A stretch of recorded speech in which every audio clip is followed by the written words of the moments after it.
সকালবেলা উঠেই রান্নাঘরে চলে এসেছি চা বসানোর জন্যে। আর আজকে বাড়িতে 3 জন চা খাওয়ার মতো, আমি, মা আর বাবা। আর 3 জনেরই কিন্তু স্বাদ আলাদা, মানে 3 জন হচ্ছে 3 রকম চা খাই। কিন্তু চাটা বসাতে গিয়েই দেখলাম চায়ে পাত্তি কম আছে। আর ভাগ্যিস নতুন একটা চায়ের প্যাকেট কেনাই ছিল ঘরে, তো তার জন্য তাড়াতাড়ি করে ওই প্যাকেটটা থেকে কিছুটা চা পাতি ঢেলে নিয়ে এই দিয়ে দিয়েছি চায়ের মধ্যে আর দুধ দিয়ে। এবার এটা হচ্ছে মা আর বাবার দুধ চা।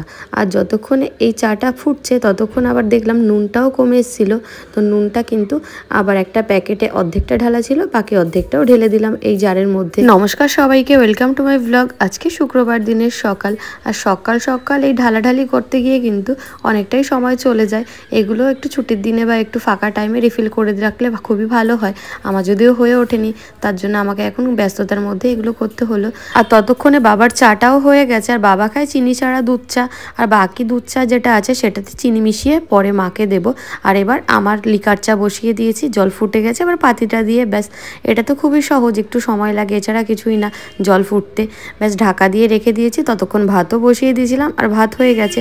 আর যতক্ষণ ভাত হচ্ছে ততক্ষণ ফ্রিজ থেকে মাছ বের করে ফেলেছিলাম, আর মাছগুলোকে এবার একটুখানি নুন আর হলুদ দিয়ে মেখে নিচ্ছি। এটা আসলে সেই পিউলি মাছ আগের দিন এনেছিলাম, অর্ধেকটা করেছিলাম, বাকি অর্ধেকটা ছিল।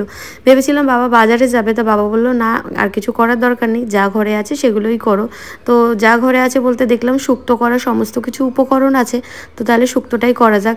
কারণ বাবা যেহেতু বেশিরভাগ সময় একাই রান্না করে, তো বাবা নিজের জন্য কখনোই শুক্তো করবে না আর করেও না।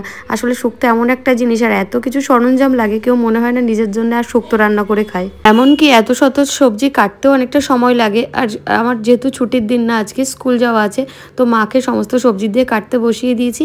আর আমি মাছটা দিয়ে করব হচ্ছে আলু বেগুন দিয়ে তরকারি, তো আলু বেগুনটা আমি ওদিকে কেটে নিয়েছি, আর বাকি শুক্তো সমস্ত সবজি কিন্তু মা নিজেই কেটে দিল।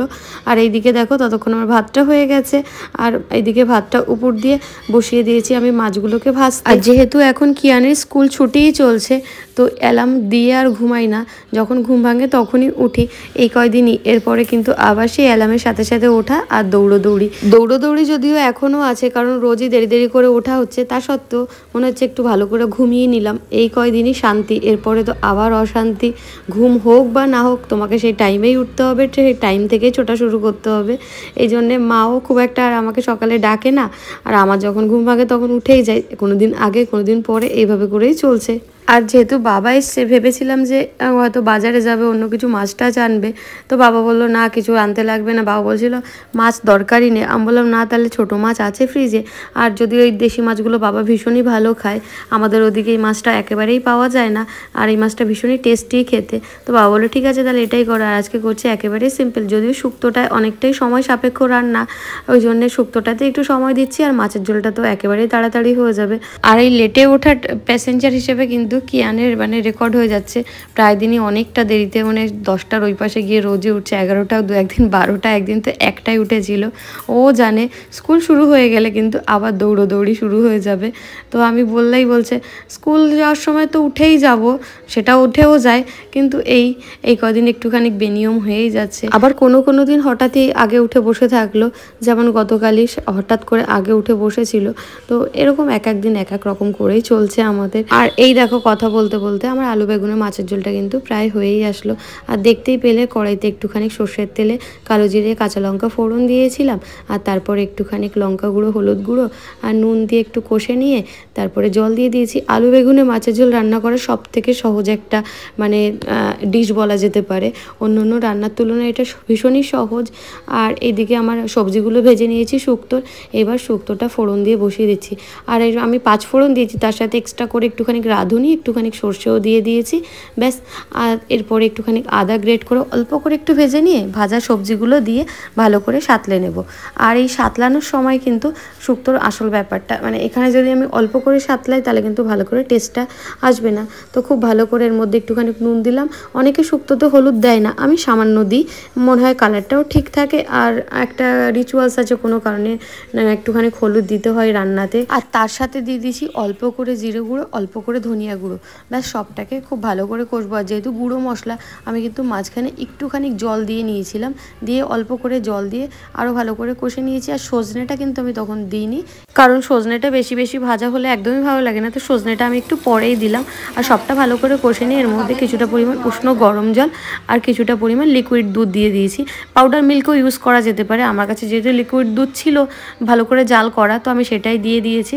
এবার পুরোটাকে বেশ খানিকক্ষণের জন্য ফুটতে দিতে হবে। আর যতক্ষণ আমার শুক্তোটা ওদিকে ফুটছে, ততক্ষণ এদিকে আমার মাছের ঝোলটা পুরোই রেডি। সবশেষে ওপর থেকে একটু কাঁচা লঙ্কা চেরা আর সর্ষের তেল দিয়ে একদম ফ্লেমটা বন্ধ করে ঢাকা দিয়ে রেখেছি। আর এদিকে শুক্তোর একটা মশলা তৈরি করছি, যেটা হলো গিয়ে পোস্ত আর এই যে কিছুটা পরিমাণ কালো সর্ষে। এবার ভালো করে এটাকে পেস্ট করে এবার কিন্তু এটাকে আমি ছেঁকে দেবো। তো ছাকাটা একটু সমস্যা ছিল, আস্তে আস্তে আস্তে করে মানে ছাঁকছিলাম, ছাঁকনি দিয়ে একটু সময় লেগে গেছে। আর তারপরে এটাকে মিশিয়েছি। আর এদিকে আমি শুকনো কড়াইতে একটু টেলে নিয়েছিলাম, এটা কি বলো তো, রাঁধুনি। এটাই কিন্তু শুক্তোর আসল মশলা, যেটা না দিলে কিন্তু আসল শুক্তো ব্যাপারটা আসবেই না, মানে টেস্টটাই আসবে না। তো ওই যখন রাঁধুনি বা যে কোনো কিছু পিষতে অসুবিধা হয়, তার মধ্যে একটু চিনি দিয়ে দিলে কিন্তু পেশাটা খুব তাড়াতাড়ি হয়। তো আমিও সেটাই করলাম। এলাচের ক্ষেত্রেও তাই, পিষতে অসুবিধা হয় একটু চিনি দিয়ে দাও, ব্যাস। আমার যেহেতু শুক্তোতে চিনি লাগতোই, তো সেই চিনিটাই আমি ওখানে দিয়ে দিয়েছিলাম। আর সব শেষে একটুখানি বড়ি ভালো করে ভেজে গুঁড়িয়ে দিয়ে দিয়েছি শুক্তোর মধ্যে। তো শুক্তো আমার পুরোপুরি রেডি।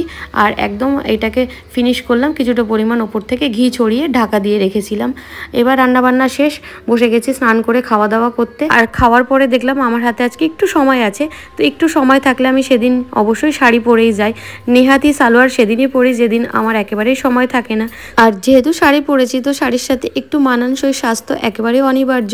তার মধ্যে প্রধানই হচ্ছে একটু ঠোঁটে লিপস্টিক লাগিয়ে নেওয়া, আর চুলটাকে যে ক্লাচার দিয়ে বেঁধে নিয়েছি, আর সাথে একটা ছোট্ট টিপ, ব্যাস এতটুকুই। তো আজকের মতো আমি একেবারেই রেডি স্কুল যাওয়ার জন্য। ও হ্যাঁ, এই ঘড়িটার কথা তো একেবারেই ভুলে গেছিলাম। দু একদিন এমনও হয় ঘড়ি ভুলে চলে যাই, তারপরে আবার রাস্তা থেকে ফিরে এসে ঘড়িটা নিই, কারণ ঘড়িটা ভীষণই প্রয়োজনীয়।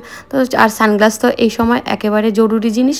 তো চলো আজকের ব্লগটা এখানে শেষ করছি। আমি যাচ্ছি স্কুলের পথে, তোমরা অবশ্যই সাথে থেকো। টাটা, দেখা হবে পরে ব্লগে।